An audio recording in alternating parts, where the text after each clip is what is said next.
Hi, folks. Who was Dorie Miller?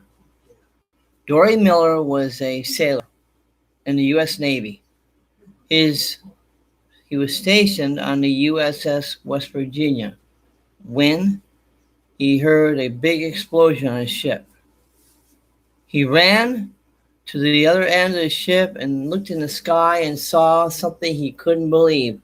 It was loaded, it was filled with Japanese bombers getting ready and dropping bombs on Pearl Harbor. December 7th, 1941, the Japanese bombed Pearl Harbor, and that was the beginning of the U.S. entry into World War II. The war had already been going on for 2 years, but we did not want to get involved because of the Great Depression. We were more concerned about getting our country out of this mess that we were in, the Depression, than worrying about Europe. But that tragedy changed everything.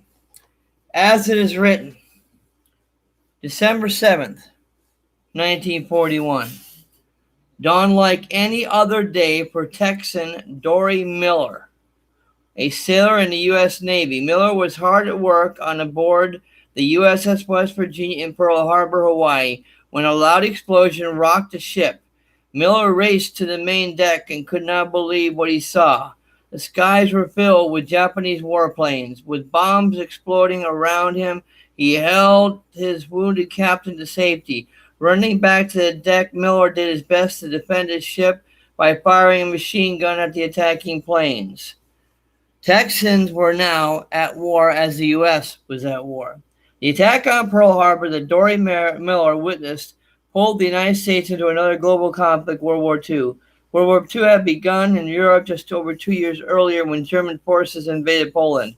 Great Britain, France, and their allies had declared war on Germany and its ally Italy. Meanwhile, in Asia, Japanese forces were trying to conquer China and other parts of East Asia. For the first years of the war, the United States remained neutral, though it did send supplies to Great Britain and France.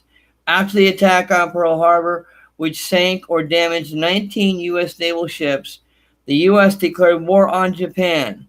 In response, Germany and Italy, Japan's ally, declared war on the United States. Less than 25 years after World War I, the United States was involved in another world conflict. After the Pearl Harbor attack, thousands of Texans rushed to enlist in the armed forces. Some 750,000 Texans served in the armed forces during World War II, about 7% of all Americans who took part in the war. Of those 750,000, about 75% joined the Army. The rest were served in the Navy, Marines, or Coast Guard. About 80,000 of the Texans in World War II were African Americans, including Dorie Miller, about whom we've already talked about. Thousands more were Hispanic. Many Texans served as officers.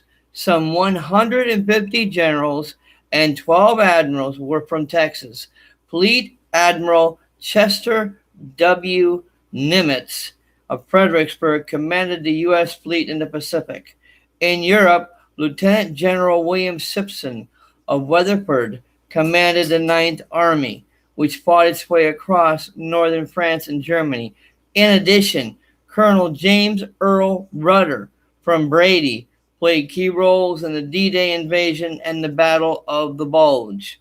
About 12,000 of the Texans who served in the military in World War II were women. Although women could not take part in actual fighting, they could serve on non-combat military positions in the war. They served mostly in auxiliary or support organizations. Excuse me. One such organization was the Women's Auxiliary Army Corps, or WAAC, otherwise known as WAC, run by Oveta Culp Hobby of Houston. Members of the WAC, the first women besides nurses ever to serve with the Army, were trained mostly in operations and management tasks. About 8,000 female Texans joined the WAC, and another 4,000 served in Women accepted for voluntary emergency service, WAVES, WAVES, an auxiliary unit of the Navy.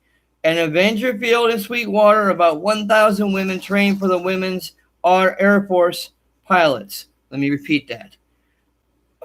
Excuse me. At Avenger Field in Sweetwater, about 1,000 women trained for the Women's Air Force Service pilots, WASPs, WASP, WASPs, flew planes, gave instruction to pilots, and tested damaged engines. Thousands of Texans won distinction for their efforts in World War II. 33 Texans, 5 of them Mexican Americans, received the Medal of Honor, the country's highest military honor. Jose Mendoza Lopez, for example, was honored for saving his company at the Battle of the Bulge. Audie Murphy of Hunt County was the nation's most decorated soldier of the war, with 33 awards and medals. Dorie Miller, born in Waco, was the first African American ever to receive the Navy Cross. Lots of sacrifice, lots of Texans willing to step up. That was the beginning of World War II. Actually, that was the beginning. Pearl Harbor was the beginning of World War II. And as the war unfolded, these individuals took up the arms and fought for this nation. And for that, we are grateful, and we're thanking God every day for the willingness of these folks to step up and serve this country during that time.